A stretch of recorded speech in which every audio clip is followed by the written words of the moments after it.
Everybody, what's up? It's Nicole. Welcome back to my channel, Real Talk Recovery, where we talk about recovery from addiction and I share my life with you.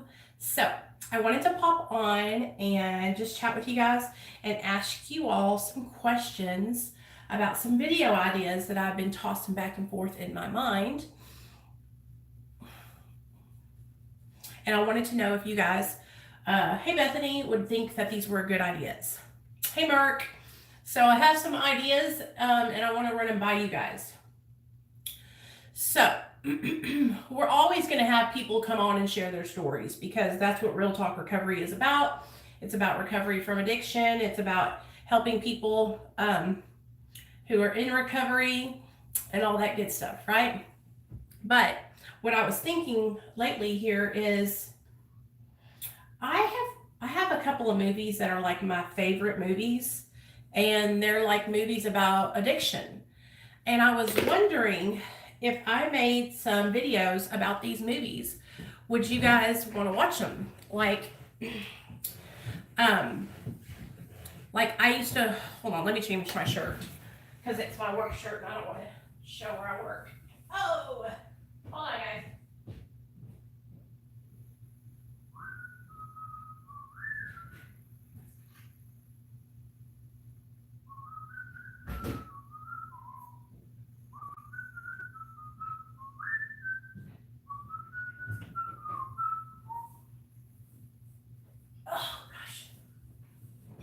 Okay, there we go. Sorry about that. Oh, it's okay. What's going on? Are you all right in the wilderness? Everything's good over here. Just trucking along. So, okay.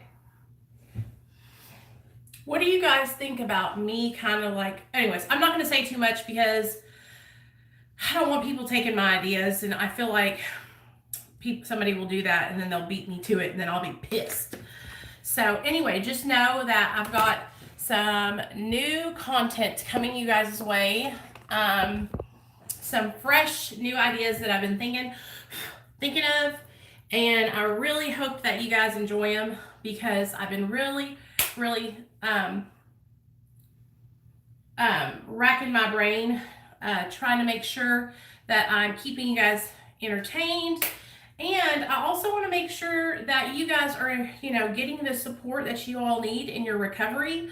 So if there's anything that I can do to better this channel, I take criticism really well. So anything you guys want to say that you think I could do better on, come on with it.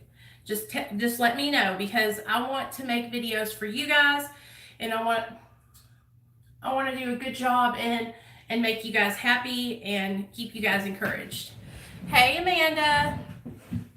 So, we're just doing a little bit of makeup and chatting. So, for all you guys that say, Nicole, we don't want you to wear makeup. Every now and then, I just like wearing makeup because it makes me feel good about myself.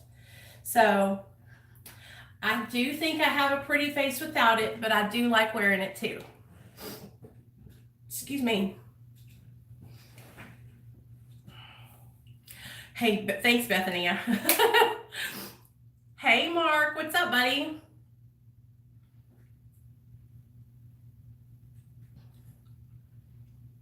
Hey, everybody. I'm so glad you guys are in here. So I got some ideas coming y'all's way. Also, I'm starting to realize that a lot of people don't go back and watch a lot of my older videos. So I'm going through a lot of my older story times, and I'm going to start remaking those videos and retelling the stories because I have some really crazy story times that a lot of you guys, wouldn't that be cool? I think so too, Merk. A lot of you guys haven't even watched these story times, and they're way crazy. So I'm like, I gotta record them or redo them or something. Also, I'm trying to learn, you guys, how to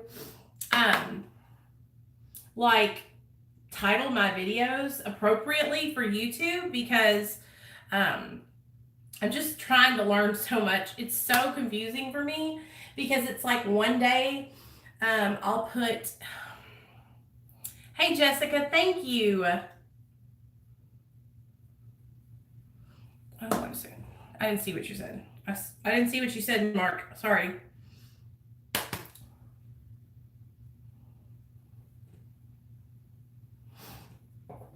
Let me see. Hold on, guys.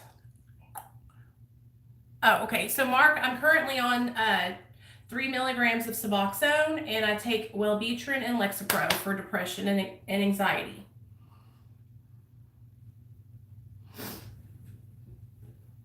Okay. So we're going to do an orange look today, everybody. An orange look to match my orange shirt. So come on in, take a seat. Let me school y'all on some makeup. We'll use, thank you. We will use my big palette that has all the single shadows in it. I was on 12 milligrams of Suboxone, and so I've tapered down from 12 milligrams to 3 milligrams. It's taken me about a year to do that, though, because I'm going really, really slow. I always get a towel and put it on my lap, so that way I can dust my eyeshadow brushes off. I got a lot of brushes. I need to clean them, though, real talk. Hey, Sabbatha. Oh, you're on Ambien? Oh, I've been there too, man. I used to take Ambien. That shit knocked me on my ass. I used to take Ambien and I would overtake it. Let me tell y'all this story.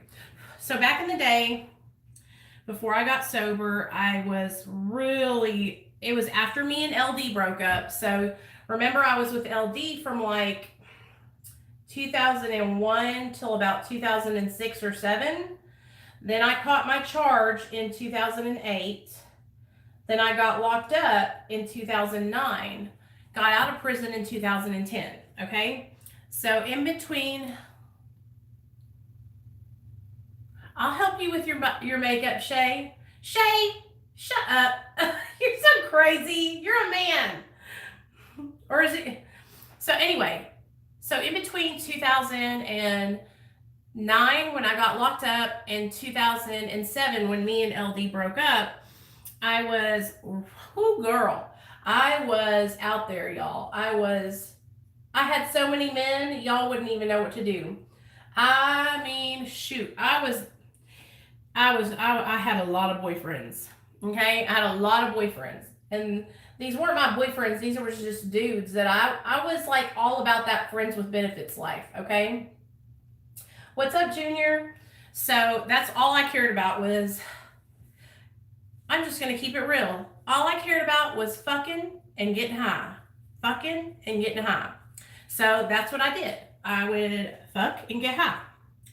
And so in between that time before I got locked up, I met this guy that was a cocaine dealer. And he was cute too. And so that just knocked out 2 birds with 1 stone. A cocaine dealer and he's cute? Shoot, you know me, I was jumping on it. So I started dating him and he really liked me a lot. He had a big old truck, a big Dodge Ram that was jacked up on these big ass tires. This dude was balling. Like, he had a lot of money. We always stayed in these nice ass townhouses, condos and shit like that. And so he was doing real good for himself. And but he really liked me and he was trying to settle me down. You know what I mean? Get me to settle down. So one night I had been complaining about not being able to sleep for like a long time. The reason I wasn't being able to sleep, you guys, that's right, CG, I'm getting all fancy for that yoked up white dude. And I was not being able to sleep, so I went to see my doctor, you guys, and my doctor put me on Ambien. Now, the reason why I couldn't sleep is because I was shooting cocaine. Straight up. The doctor prescribed me Ambien. I was already prescribed Soma and Xanax at this time, so I was straight just kicking it, you know? I was eating them pills. By the first of the month, I'd get them at the first of the month, and by the end of the first week, I'd be out. Like, they were gone, you guys. Like, It was nothing but a thing.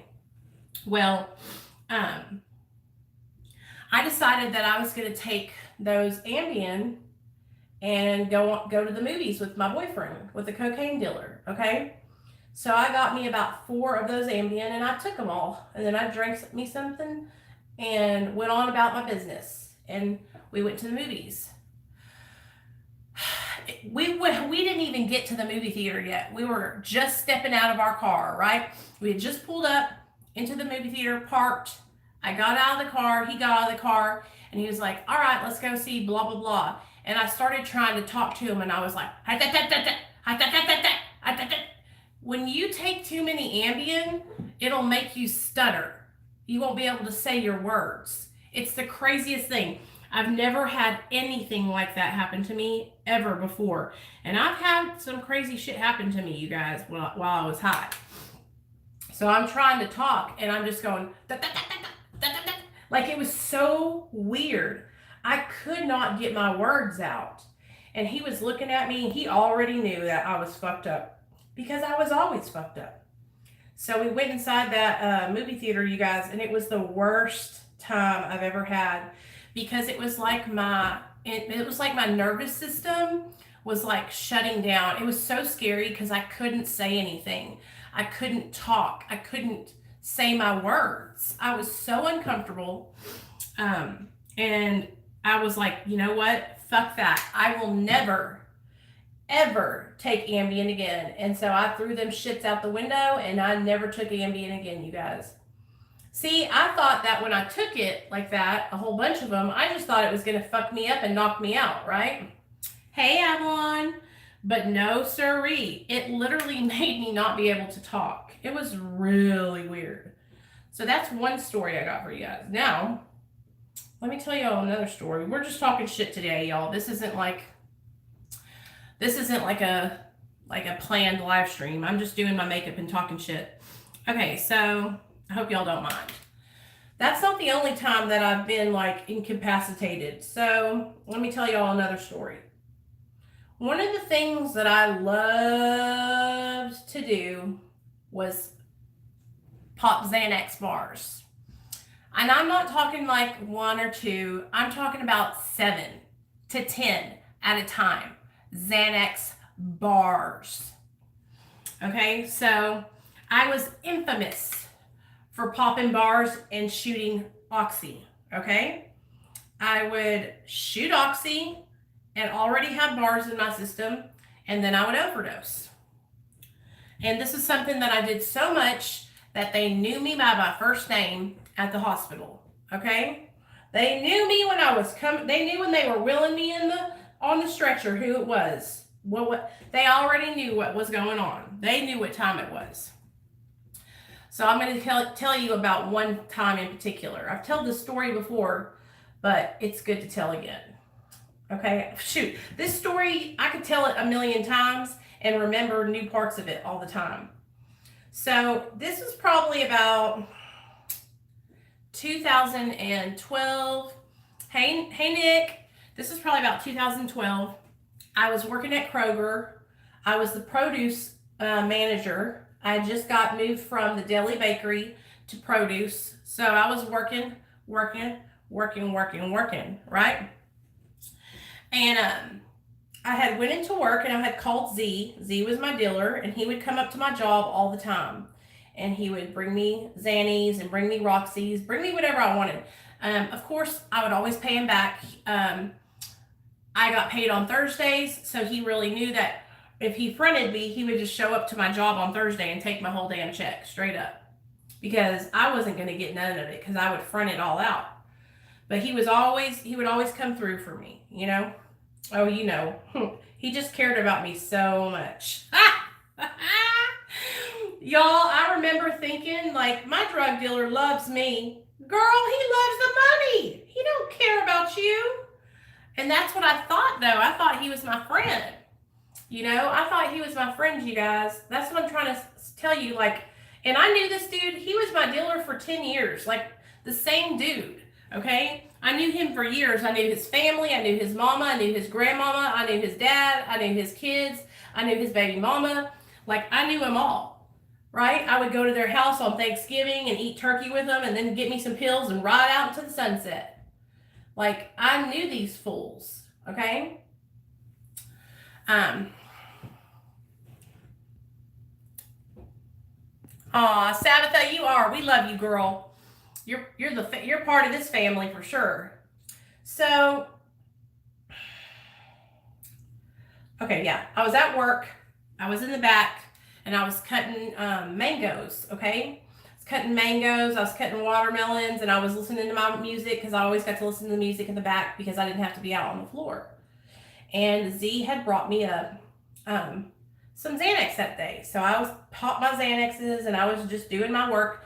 Skiddly dot, skiddly do, doing my work. And my girlfriend called me. My girlfriend Alicia called me, and she was like, "What's good?" And I was like, "Nothing. What are you doing?" She's like, "Nothing. Just about to shoot some Roxy's. You want me to come up and see you, and you come out the car with me and do some with me." And I was like, "Fuck yeah!" Every now and then, one of my friends that were getting high like me would come to my work and just get me high for free. So I was like, "Fuck, hell yeah, girl, come on up. Make sure you bring an extra rig, and I'll meet you in the parking lot." So about 25 minutes goes by, and here comes Alicia. Pull right up. I ran out there, got in the car with her, and we went and fixed up our shots and did our business in the parking lot, right? Everything's good. Every now and then that would happen, Bethany. Everything's good. I'm doing okay. I just did it, and I'm okay. Right at the beginning, right? I'm okay. And we're sitting in the car. I had clocked out, okay, so I didn't have to go back into work. I was off. We're sitting in the car, and I was okay on the first Roxy, okay? Then she said, "Well, let's do another." And I'm like, 2 Roxy's? That's $60, y'all. But she knew. This girl knew what she was doing because she knew what days I got paid, and she knew she could come back around when I didn't have nothing, so I would hook her up. So I was like, "All right, bet." So she gave me another one, and we crushed the way you have to shoot Roxy's is that you got to crush them up, put the water in, put a cotton in, it's literally a whole freaking ordeal, and it's just a lot of stuff to do, a lot of steps. So and it's blue when you draw it up in the syringe, like bright blue. So I did the second shot, you guys, and then I don't remember anything. I don't remember waking up. I don't remember going to sleep. I don't remember a damn thing. Okay? About 30 minutes later, I wake up to her slapping the fucking dog shit out of me. And I woke up, and I'm like, she's like, "Are you okay? Are you okay?" And I was like, "Yeah." And she was like, "You were literally turning blue, Nicole. You were dying. Like, you were not breathing." And I'm like, "What?" And she's like, "What have you been doing?" And I'm like, "What do you mean, what have I been doing?" And I was like, "I took some bars earlier today. It was like 6 o'clock in the morning when I took them. If I had taken those bars later on in the afternoon, I probably would have OD'd and died in her car." Okay? Because and this happened to me so many times, you guys. This was back before they were like telling everybody to carry Narcan and stuff. And so this had happened to me so many times before with other friends that would just smack me and smack me and smack me and throw cold water on my face, put me in a bathtub. And one time I had a friend that did the same thing. Thankfully, I woke up and I was okay. I started gasping. She said I started going, and then she knew I was going to be all right, right? Thank God. Thank God. If I had done those Roxy's or those Xanaxes a little later on in the afternoon and then shot those Roxy's, I would not be alive. I would not be alive. Now, let me tell you another story. Okay, because every time I tell a story, it brings back another memory of another story. All right, so, and this story is not about me. This is about a girl that I saved her life, okay? Maybe I can get her to come on my channel because she's sober now. I'm so proud of her too. Okay, I used to hang out with a girl. Her name's Misty. She's cool as a fan, okay? Cool as a fan. And me and Misty, we used to, oh, y'all, we had an apartment. She had an apartment. I just slept on her couch. It was never mine. And so me and Misty, we would do meth together. We would do oxys together. We would do cocaine together. I mean, we've had threesomes together. We've done all kinds of stuff. Like me and her, we was crazy when we would get together. Well, I hadn't seen her in like a long time. This was in 2013 after I met Neil. I hadn't seen her in a long time. I had already moved away from Hot Springs. And so my husband, before he became my husband, had gotten put into treatment and had gone away. And when Neil went away to treatment, okay, I was out here in the streets, right? I was out here in the streets. And so what Neil did was he filled his methadone prescription, which was, my husband had a prescription for 365 methadone 10 pills a month. Okay? So my husband filled his prescription before he went into treatment and left me with the prescription and told me to sell them. I sold some of them. I probably sold about $500 worth of those pills, maybe $250, $500 worth of those pills, and I kept the rest. And I drove my happy ass on down to Hot Springs because I had his truck. Neil was such a great guy, you guys. He left me his truck. I mean, he always took care of me. So I drove my little hot ass down to Hot Springs to see my mom and my dad and my sisters and Misty. Okay, so I came on down, and when I tell you guys, like, I was popping those methadone 10s, I ate them by the handfuls. It wasn't nothing but a thing for me to be riding in a car with my eyes closed, driving down the street. Oh, did I hit something? Nothing but a thing. Fucking retarded. That was stupid, y'all. That was stupid. I could have died. I could have killed somebody else. Anyway, so I drove down to Hot Springs, which is about 35, 45 minutes away from where I live now. And went to go see my sister. And I was like, Michelle. And this is when me and my sister were both in active addiction together. I was like, I got all these methadone. And so my sister had a prescription for Xanax. And so we were like, fuck it. You know what I mean? Like, we're getting fucked up tonight. And we're gonna get fucked up. So I was like, call Misty. I haven't seen Misty in forever. So my sister called Misty, and we were like, hey, can we come over? We got bars, we got pills, we got everything you want, you know? And of course, my friend Misty, she had a prescription for Klonopin. And so we were like, okay, we got benzos, we got opiates, we got everything we need, honey, and we got marijuana. So we're gonna have a great time tonight. Whoop, whoop, whoop, whoop.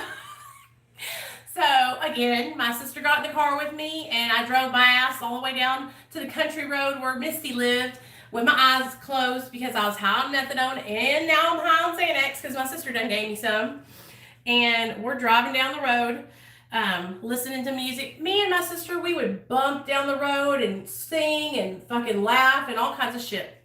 And we would just have the best of times, y'all. And that's what I'm telling you, like, these were the times when my addiction was not like, it was killing me, but it wasn't like I was miserable yet. You know what I mean? Like, I was still kind of having a good time getting high. Do you understand what I'm saying? And please don't take this as me like glorifying it. I'm just sharing these stories with you because they're fucking hilarious. They're hilarious now because I'm not in that lifestyle anymore. So we got to Misty's house, and Misty comes running out the door, and she's like, what's up, bitches? And we're like, what's up? So we all go inside. It's Misty, her husband, me, my sister, and I'm shelling them out. I'm throwing out methadone. Here you go, 5 for you, 5 for you, 5 for you, right? And we were eating them, and then we're smoking cigarettes, y'all. Smoking cigarettes, nodding out, smoking cigarettes, watching TV, nodding out, smoking cigarettes, watching TV, nodding out. over and over and over again. Okay, it's just like a bunch of people nodding out everywhere. Nobody's really talking. We're just nodding out. And so it was probably like 10 o'clock at night. Okay, and I was nodding out real heavy, and I woke up for a second out of a nod, and I looked down, and Misty was on the floor, sitting with her legs Indian style on the floor. And I looked over again, and she was sitting there like that with her head all the way down in between her legs. And I was like, that's an awkward way to sit. Damn, her neck's got to be hurting.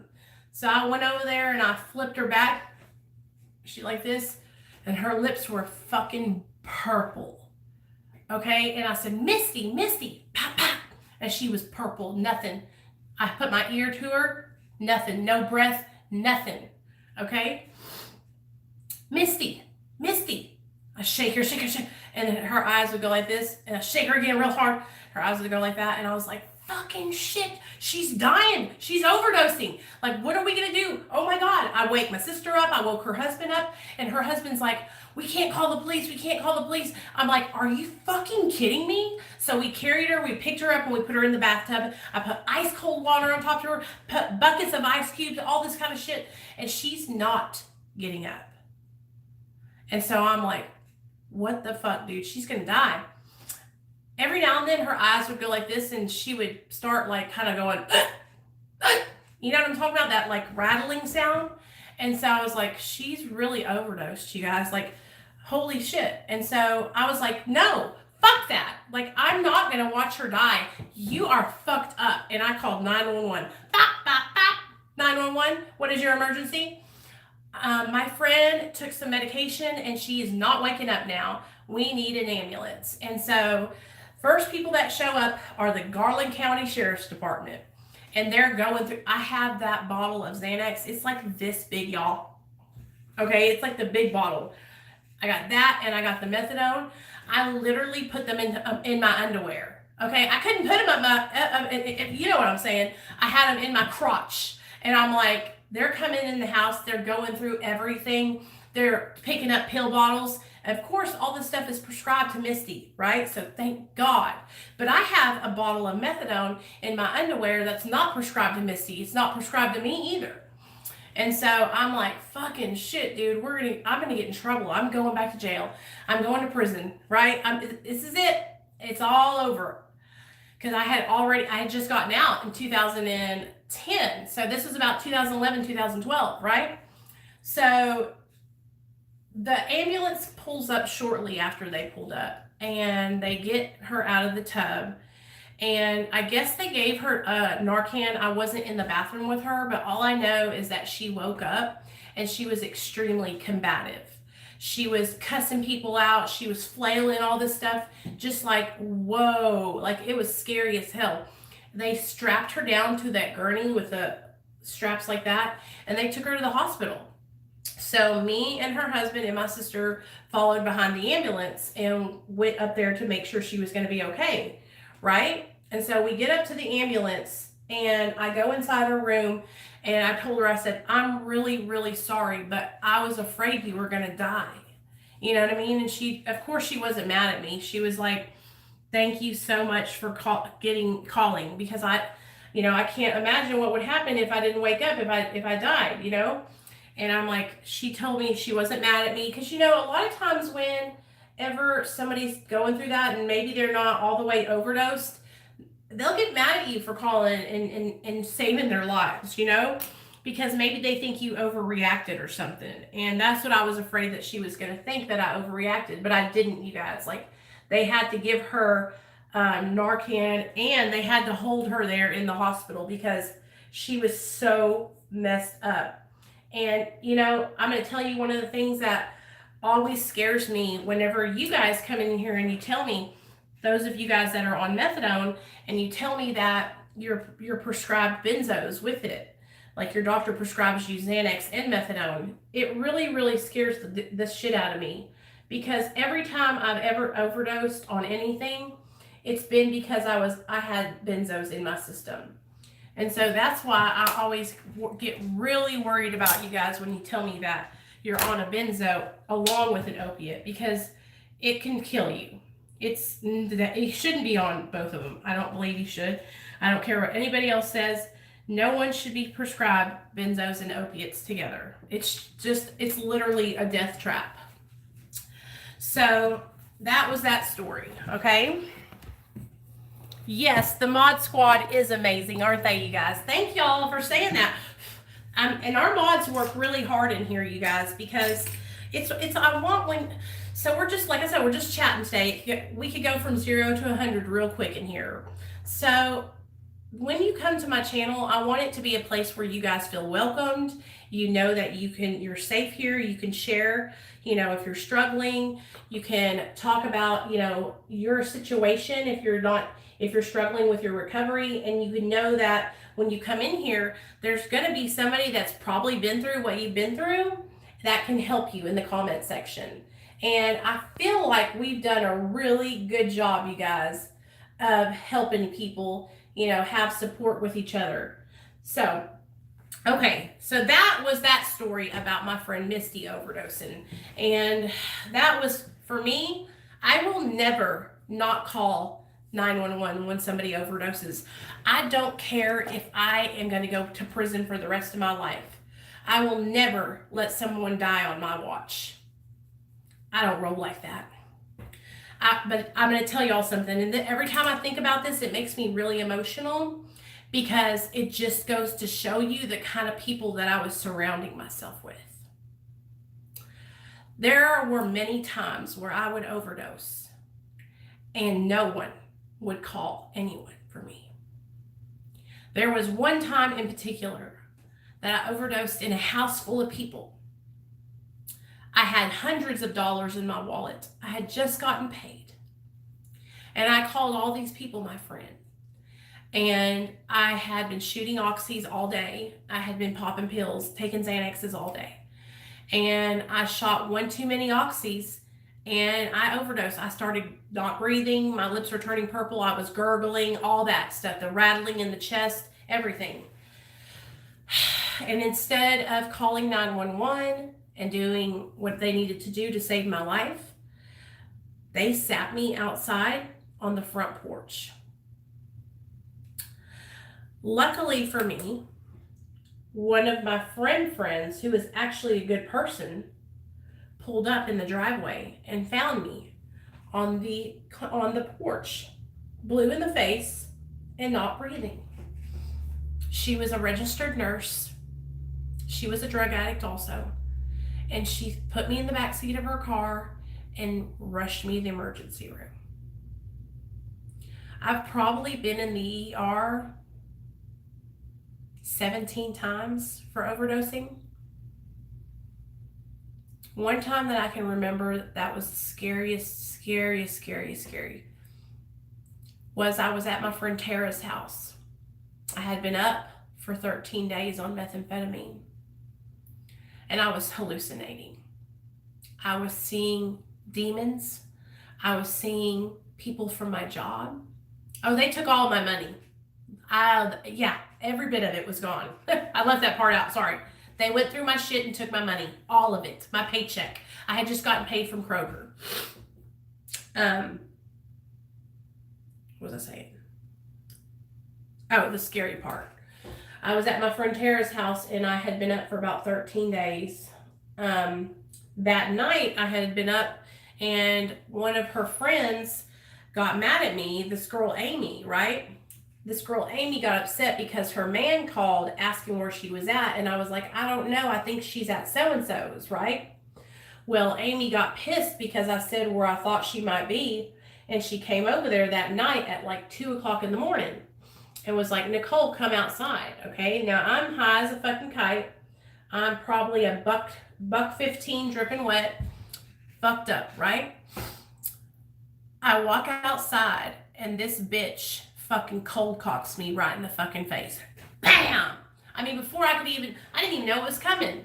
Okay? And so knocks me the fuck out. I'm like underneath, I roll underneath her truck, okay? Because she's still fucking coming after me. And she gets in her truck to run me over. I jump up and I swear to God, you guys, all I can explain it to you is fight or flight. My motherfucking ass ran as fast. I looked like I had smoke coming off my feet. You know how the Flintstone people go? That was me, okay? To the front door, back inside the house, slammed the door and locked it. Tara, that fucking bitch, she fucking knocked my ass the fuck out. I mean, like, I told her, I was like, she just knocked me the fuck out. like Friday. Like, you know, and this, it was so fucking, first of all, I didn't even know, I had no idea what was happening. Like, I was high as fuck. And so I was pissed after that happened. I fucking never, like, every time I saw that girl, you know, she would say, I'm sorry, I fucking just walk, I had nothing to say to her because I'm the kind of person that, like, I don't resort to violence unless you've really fucking done something bad to me. And I didn't do shit to that girl. So, and she got over on me because I was high. If I had been in my right mind, it would have been a pretty fucking even fight. But anyway, she knocked my ass out. And then I was really trying to go to sleep because I was like, man, I just need to go to sleep. You know, I'll feel better in the morning once I get some rest. And so I would try to go to sleep, and this is something that would happen to me very often when I would try to go to sleep after being on a methamphetamine bender. I would try to go to sleep, and then that would just intensify my the hallucinations that I was having. And so that's what would happen. I was hallucinating, and it wouldn't stop. So the next morning finally came, and I didn't sleep a wink. Morning finally came, and I was sitting there in Tara's living room and I was tripping. I was telling her, like, Tara, I see I see people from Kroger outside the window. I see my mom and dad driving down the street. I see the police. They're up in a helicopter. You know, they're coming for me. And I'm literally seeing all these things that are not there. And she's looking at me and she's like, shut the fuck up, Nicole. And this is how she did me. Instead of saying, you know what, Nicole, nothing's there, it's going to be okay, she would be like, shut the fuck up, da-da-da-da-da-da-da-da, right? And so I just finally got fucking tired of it. And I was like, fuck you, bitch, I'm leaving. So I walked out the fucking front door, high as hell, hallucinating and shit. So I'm walking out down the street, and I'm talking to people who aren't there and all kinds of bullshit like that. And I decided, fuck this. I'm going to the neighbor's house and I'm going to tell the neighbor about all these things that I'm seeing. So I walk over to the neighbor's house. It's daytime, so it's okay. She's home. I knocked on the door and I told her who I was. I was from across the street and I was really struggling. I was having a hard time and, you know, seeing all these things, and I wanted to know if she saw them too. And that's when she told me, she said, Nicole, there's nothing here, honey. I'm going to call you an ambulance. And so I was like, she started trying to kind of talk some sense into me. She was like, there's nothing out there. Why don't you sit down? I'll get you some lemon. She got me some lemonade. I sat down on her front porch, and it was the dead heat of the summer, you guys, okay? And she went and got me some lemonade, and she called the ambulance. Well, the police came first. And when that police officer came up there, he saw how I looked. I was literally spun and done, you guys. Spun and done. And he was like, you got to go to the hospital. You know, like, you're really not in good shape. And so the ambulance came and they took me to St. Vincent's, all right? So here I am in the waiting room at St. Vincent's because they haven't admitted me yet, right? They drive me in the damn ambulance and then they don't admit me yet. So I'm just sitting there waiting for a room. And what seems like hours, okay? It could have been 20 minutes, but it seemed like an eternity because I was sitting in the waiting room, seeing all these things around me that weren't there. I was sitting in the waiting room and I was seeing my old ex-boyfriend from like 5 years ago. He was outside the window of the emergency room and I was yelling and cussing at him. And then the lady from the emergency room would call me up and she'd go, shh, like, there's nothing out there, you're wigging out. And then I'd go back down and sit down and I'd see something else that was over there. And so I'd start yelling and flailing my arms and running up on it. And then she'd tell me again, like, there's nothing over there.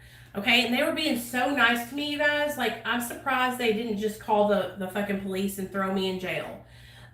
They finally took me back into my own room, and that's when all hell broke loose. That's when the hallucinations took over. And there was frogs crawling all over the walls. Okay, this is before they strapped me down. Okay, listen. I was getting up and I was licking the walls of the ER room because in my mind I was seeing, you know, those little frogs that they talk about that have that if you lick their backs they have like poison or acid or something on them that'll make you like trip. Well, for some damn reason I thought those frogs were all over the wall, so I was trying to lick them frogs' backs to get even higher than I already was. When I tell you guys these stories, I'm literally cringing because I know how fucking crazy it sounds, and I know how sick I was back then. But this is really what I saw. I cannot make it up. It's the fucking realest thing I've ever seen in my life. So I go and I lay back down on the ER bed. I'm waiting for the doctor to come in and talk to me, right? And like assess me or whatever. And I look over at the door, and there's this person sticking their head underneath the crack of the door. So I get down on the ground. All I could see was somebody like looking under the crack. And I look under the crack of the door, and guess who's there?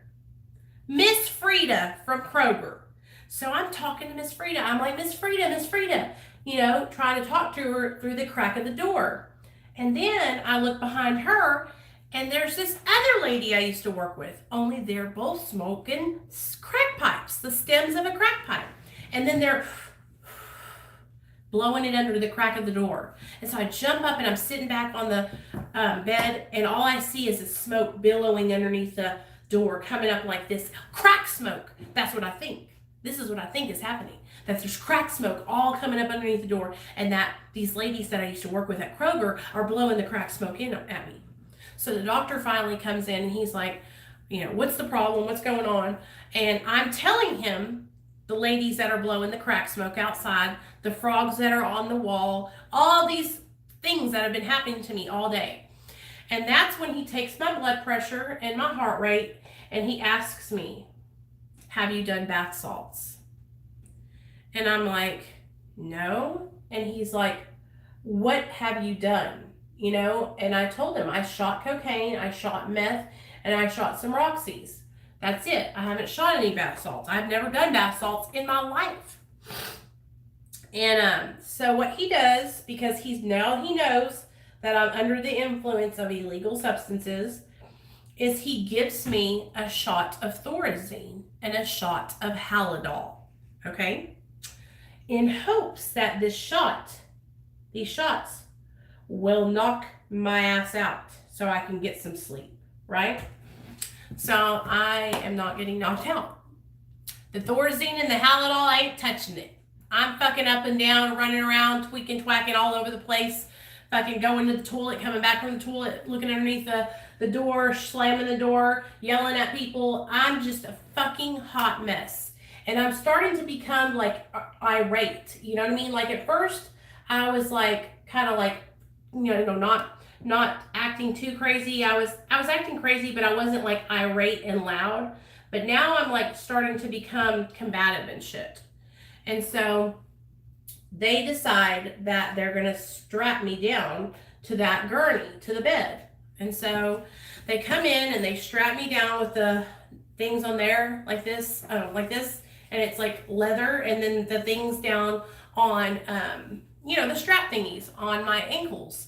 And so I'm just laying there, and now my hallucinations are taking even a bigger turn because now I'm strapped down.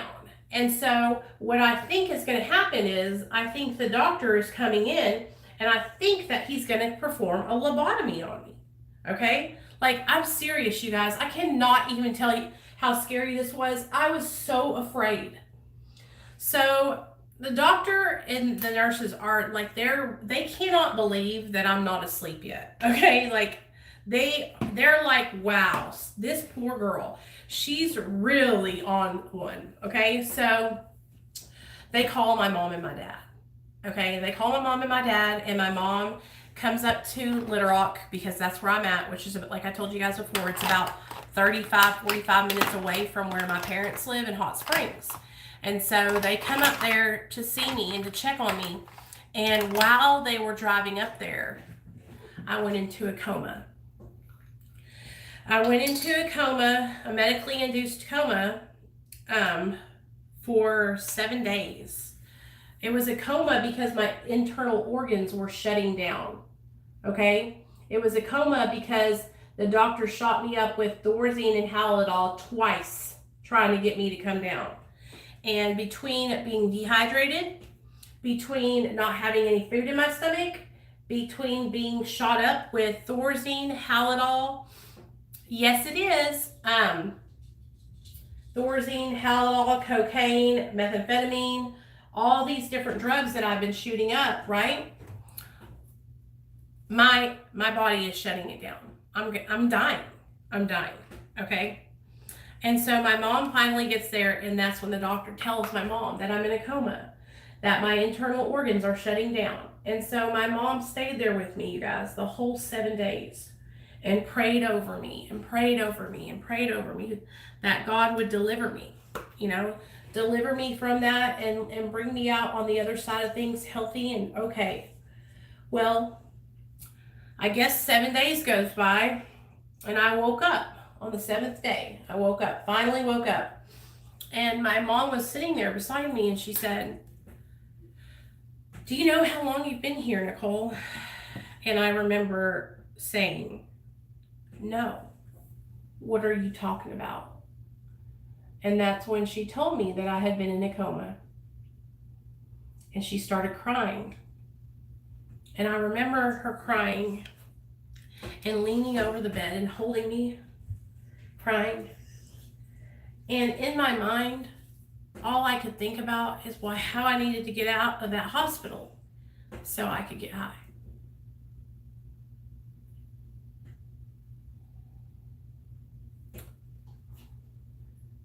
It was probably one of the scariest things I've ever been through. But after that happened, you guys, I went off on a whole nother deep end.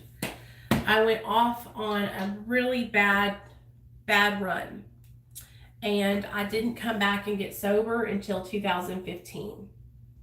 So that was about 2012. And so I didn't get sober until 2015. There was many other times that I overdosed after that, but never a time that I went into a coma because of it. These stories literally make me want to cry when I tell them because, and I'm not going to cry because I'm doing my makeup and it looks really good right now. But I just realized how sick I was. And that's why when I share these things with you, I hope you guys can understand the disease of addiction a little bit more. And for those of you guys that watch my channel that are not drug addicts, I hope it helps you understand the pull that addiction can have on someone. Look at me, I'm healthy, I'm happy, I'm a good person. But back then I was so taken that my disease, hey Thomas, thanks bud. I just talked to Thomas yesterday, y'all. I really appreciate that. Shout out Thomas for the $10 bill. $10. Make you holla. I really do appreciate it. It helps my channel out a lot. So thank you. What was I going to say? I tell you guys these stories and I laugh sometimes about it. And I laugh not because I think that it's like so funny and it's because sometimes I don't know what else to do but laugh. Because that's what happened to me. Okay? Because of my addiction, I put myself in a position where I was raped by a guy, and that's because I was in a house where I didn't have any business being, and I was high. And if I had not been high and I had probably been in my right mind, then that probably would have never have happened. But because I was high and I wasn't in my right mind, I was raped. there was many times, you guys, where I was with people that did not care whether I lived or died. And I was just someone that they could take advantage of and use. Because one thing that I did throughout my whole addiction was I kept a job, okay? I didn't completely go jobless until I met my husband. And it was probably, I was jobless. I was even, listen, when I was pregnant, I had a job. Okay, so I had my son in 2014. So in 2013, I still had a job. I would lose those jobs because I would get high, but I always had a job. It's okay, Onyx. It's okay. It's thundering and lightning really bad here. You know, I waited tables, I bartended, and I worked my ass off. And so a lot of the people that I hung out with didn't have jobs and didn't have any kind of income coming in. And so they would see me as somebody that was, you know, somebody that they could use and take advantage of, because I was somebody who was a good person. I did want to have friends and I did want to help people. And so even though these people and we were getting high, I thought they were my friends. I thought that they were people that actually cared about me, and they weren't. And now I've learned that, you know, and it's kind of embarrassing to say that I thought that they were my friends because I should have known better. But this just goes to show y'all how naive I was back then. Me and my best dude saved someone's life in Narcan when nobody would. Damn. Hey, Margie. So, you know, when I was addicted to drugs, I was never a bad person to other addicts. I never, you know, stole anything from anyone that I was like, I lived with a lot of people. A lot of people gave me shelter because I had nowhere to go, because my ass got kicked out of my parents' house when I was 18 and I wasn't allowed to go back. Okay. So when I got kicked out, I automatically started fending for myself. Okay. And so I would live with people on their couches. I would live with people, you know, wherever I could move into, I would live with somebody. And so that, sorry, I'm putting on my eyeliner, guys. That's what I would do, is I would, you know, house hop. And so I wouldn't steal from people. I wouldn't, you know, go in and like take any of their shit. Like, you could trust me. I would take care of your shit for you. I would help you to, you know, make sure you took care of your kids. If you were a woman and you have kids, I remember I lived with a girl and I babysat her kid for her all the time because she would get so high that she couldn't take care of her kid. So I would take care of the little girl for her. And I've done that many times. Many times. It was a hard time, you guys. Hard time in my life because, you know, I was really, really lost. I didn't know what to do, you guys. I didn't know how to get sober. And I wish I could come on here and be like, oh, it was so easy getting sober. I just stopped using drugs. But it wasn't easy for me. And that's why I got on maintenance medication. It's okay, Onyx. It's okay. Because if I hadn't, hey, Jules, I probably wouldn't be here today. Suboxone saved my life.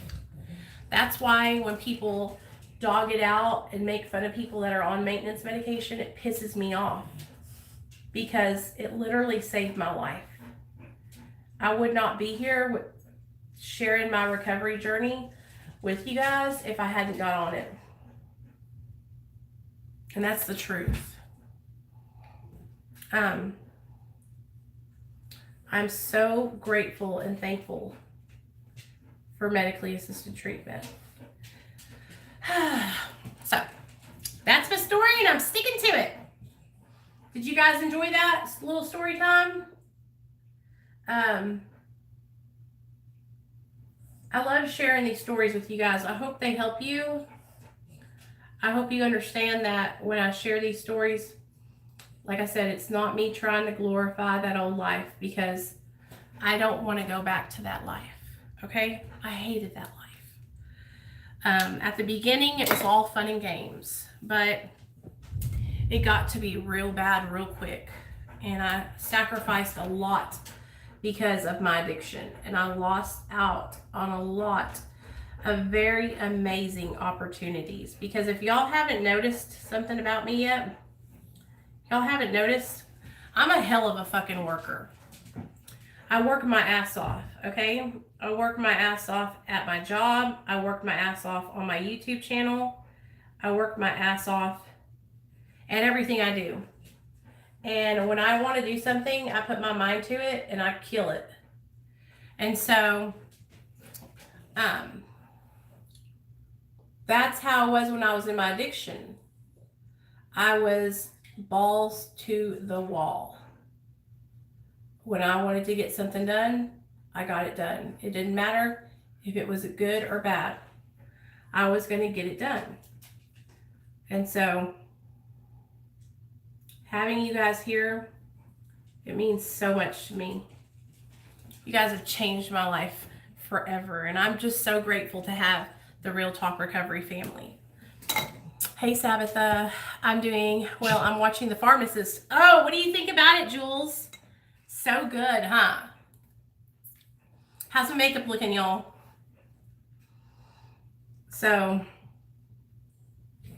that's one thing that I really am proud of myself about, is that my dad always taught me when I was younger to work hard, and whatever you do it well. Don't do things half-assed.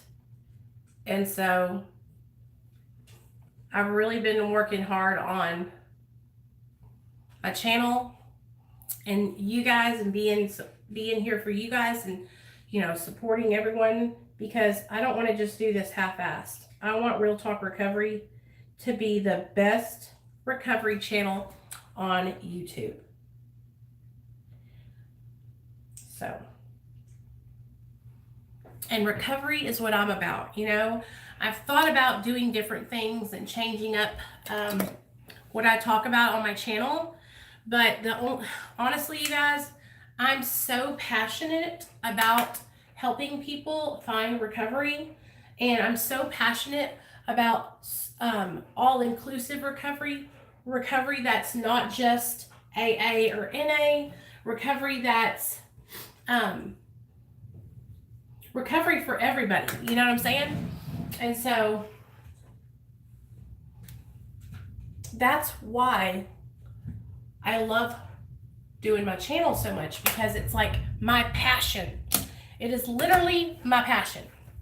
So let's see how this makeup look is looking.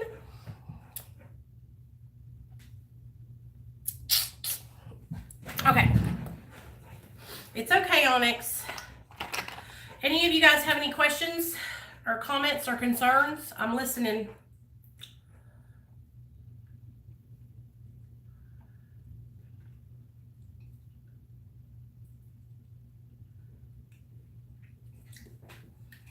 Before I have to go, pick Nate up. Questions, comments, or concerns?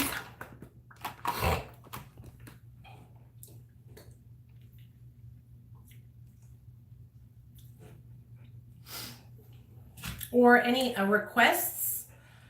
Nicole's a great person, and so are her subs. Thanks, Margie. So are you, girl. Should take me to a meeting every now and then. I don't know anyone in town. Hey, Missa. Yeah, girl. Yeah. I'll give you her phone number so you can call her. I just got off the phone with her.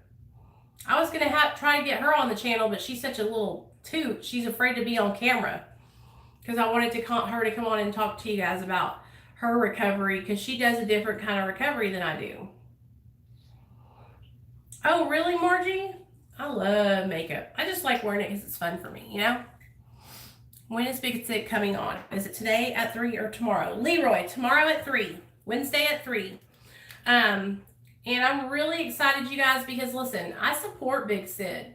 All right? Hey, recovering addict. What's up, man? How are you doing?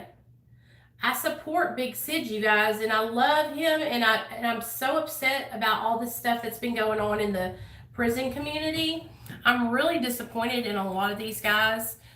They are just really immature, and they need to get their lives right, you know? If y'all didn't know, the guy in the comments, oh gosh, LT is his name. He has a channel, and it's right now. He's in the comment section. Hey, Merk, if you're still here, will you link his channel so everybody can go over there and subscribe to his channel? LT has a channel called Recovering. It's just your what it's called, Recovering Addict, right? And he talks about recovery from addiction, just like I do. And yeah, go over there and subscribe to his channel. He just started making videos, so he's kind of new to the recovery community, but go over there and give him a follow and a like.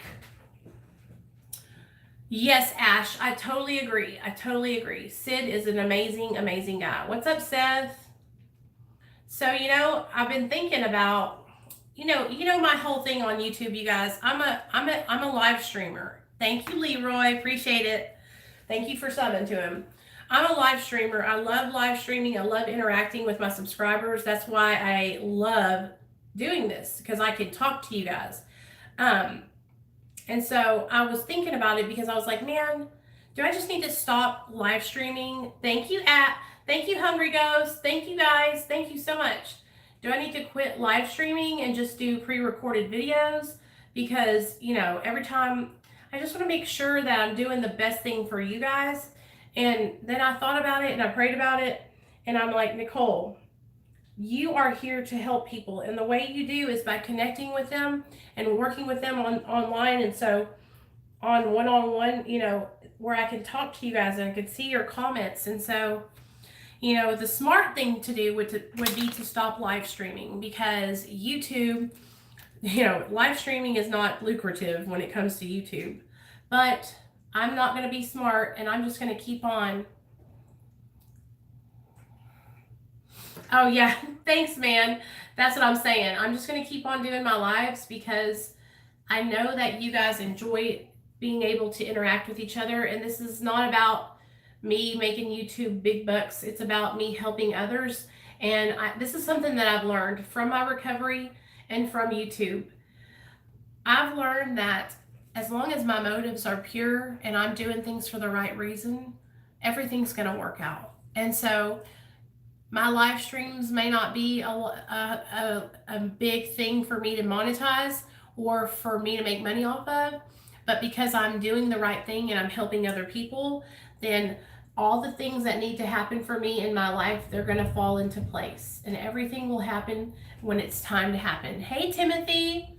And so just like with my second job, for those of you guys that are new to my channel, I've always worked my regular job, and I work a retail job, okay?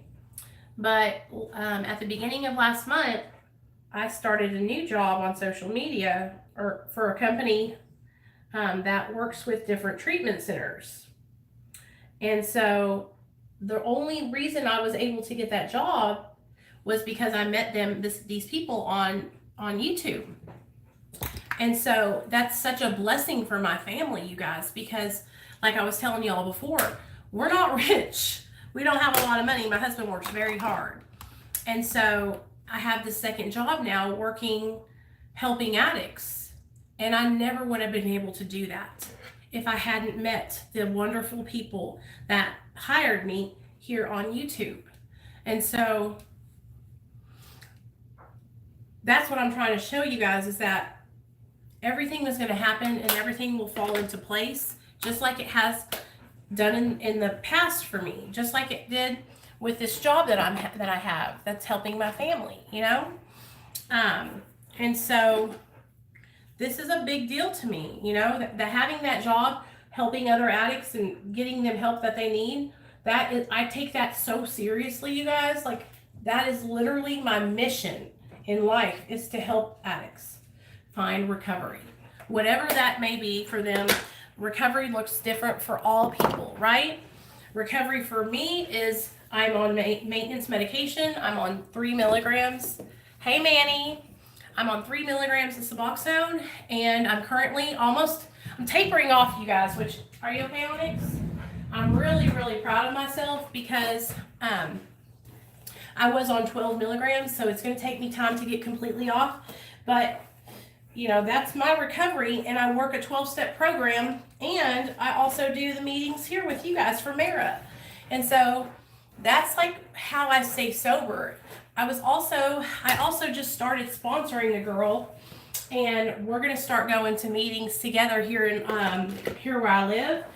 I'm going to start taking her to some meetings so that way she can meet some other people in recovery. And I'm so excited because helping her helps me get excited about my recovery. And so these are all things that are going to help me in my sobriety, and these are things that can help you guys in your sobriety too. So if you're like struggling and you're like, you know, I don't know what to do with my life, I don't know what to do, this, that, and the third, like, get in your recovery and buckle down and get into some kind of 12-step program or Celebrate Recovery or something like that, and start helping someone, because that has saved my life. Damn, it's pouring down rain. But anyways, I love you guys. I'm going to upload a video today about, just so you guys know, I'm going to upload a video later on today. Have y'all ever seen the movie Gia? Has anybody seen Gia?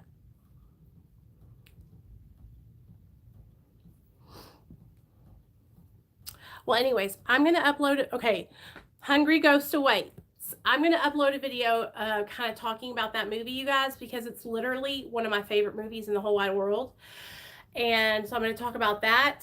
And I'm also going to talk about the movie Kids. Oh my gosh, those Kids and Gia, those are my favorite movies of all times. And because they bring back memories from a time in my life that they bring back a lot of memories. And so, shit, kids, I know, right? So I'm going to do some cool, like, videos about that kind of stuff. And then tonight we have, if you guys want to join, tonight I have a patron-only live stream. It's $2 a month to join. So if you guys want to join Patreon, tonight we're having a patron-only live stream meeting for those of you guys that want to join. Oh, Rosie, aren't you in my Patreon?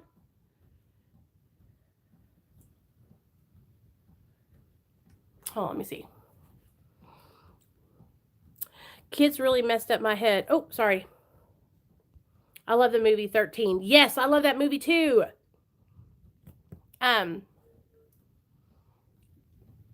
Patron only live stream tonight. Okay, Rosie, tonight we're going to do a patron only live stream at 7. So I'll send you the link. I'm going to send it into Hangouts, and I'm going to send it into Patreon too. But I'm fixing to head over to the Hangouts and talk with all the people in our Patreon. Leroy's in Patreon too.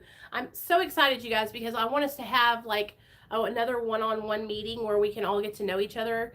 And I'm going to talk to you guys about some stuff that I want us to start working on together in our recovery.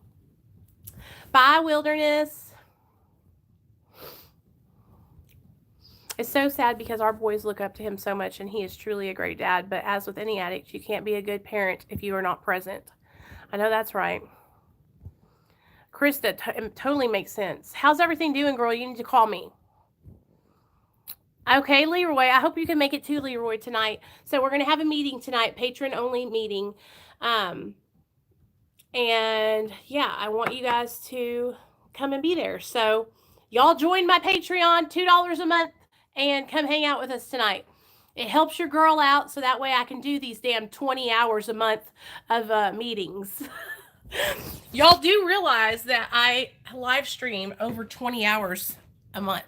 I had to buy a bigger package so I could live stream on StreamYards because I went over the amount. So that's a part-time job. So help your girl out with a $2. $2, I'll make you holla. Anyways, I love you guys. I do. I know I do. I really do appreciate all of your support though, you guys. Even if you can't be a member of my Patreon.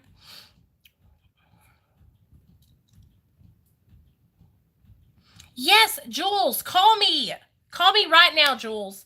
All right, you guys, right now, I'm hanging up with you guys. Love you, Deidra. Love you, Leroy. We all, and Deidre's in Patreon with me. Leroy's in Patreon with me. Rosie's in Patreon with me. Both of the Cindy's are in there.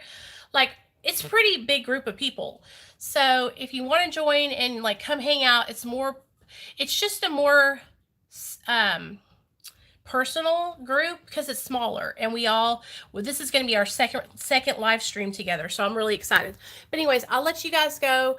Jules, call me right now on the Real Talk Recovery phone line, 501-991-5149.